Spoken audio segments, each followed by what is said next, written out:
തൊണ്ണൂറ്റിയേഴില് സാധാരണ പ്ലാസ്റ്റിക് അന്നേരം നിരോധനമൊന്നുമില്ല. പ്ലാസ്റ്റിക് ക്യാരി ബാഗിൻ്റെ ഇൻഡസ്ട്രി ഡിപ്പാർട്ട്മെൻറ്റ് സബ്സിഡി കൊടുത്തുകൊണ്ട് പ്രോത്സാഹിപ്പിക്കുന്ന സമയമാണ്. ആ സമയത്ത് ഞാൻ 97 എനിക്ക് കെട്ടി വളർത്തുന്ന 2 പശുക്കളുണ്ട് എൻ്റെ താഴത്തോട്ടത്തിൽ. ഒരു പ്രാവശ്യം 2 വയസ്സായ ഒരു പശുക്കിടാവ് മരിച്ചു. ചാണകപ്പുറത്ത് കൊണ്ട് കുഴിച്ചിടുന്ന് പറഞ്ഞു. ഇവർ കൊണ്ടുപോയി. ഇവർ കുഴിച്ചിടൂല. ഇവരന്ന് ഇതിൻ്റെ ഇറച്ചി എടുത്തിട്ട് ഉണക്കും. അപ്പോൾ അവർ ഇതിനെ അറുത്ത് നോക്കുമ്പോൾ ഒരു ഉണ്ടായും കൊണ്ട് വന്നിടുക ഇവിടെ മേലെ എൻ്റെ കടയിലേക്ക്.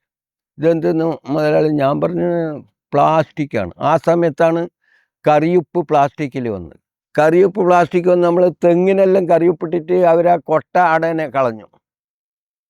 അങ്ങനെ ഞാൻ താഴെ നോക്കുമ്പോഴത്തേക്ക് ഒരുപാട് കൊട്ടയുണ്ട്. ഈ കവുങ്ങിൻ്റെ എല്ലാം വേര് ഇങ്ങനെ ഉണങ്ങിയിട്ട് നിൽക്കുന്നത് അത് കൊള്ളുമ്പോൾ. എനിക്കൊരു ഒരു അറിവായിരുന്നു. അപ്പം തന്നെ ഞാൻ വന്നിട്ട് ഇവിടെ plastic carry bags are strictly prohibited എന്നിട്ട് ബോർഡ് വെച്ചു. ഇപ്പം പ്ലാസ്റ്റിക് പുറക്കിയിടൽ തന്നെ എനിക്ക് പണി. ചാക്കിലെല്ലാം പുറക്കിയിടും. ബൈക്കിൽ നിന്നെല്ലാം പുറക്കിയിട്ട് എത്ര ബോധവന്മാരായാലും കേൾക്കൂല.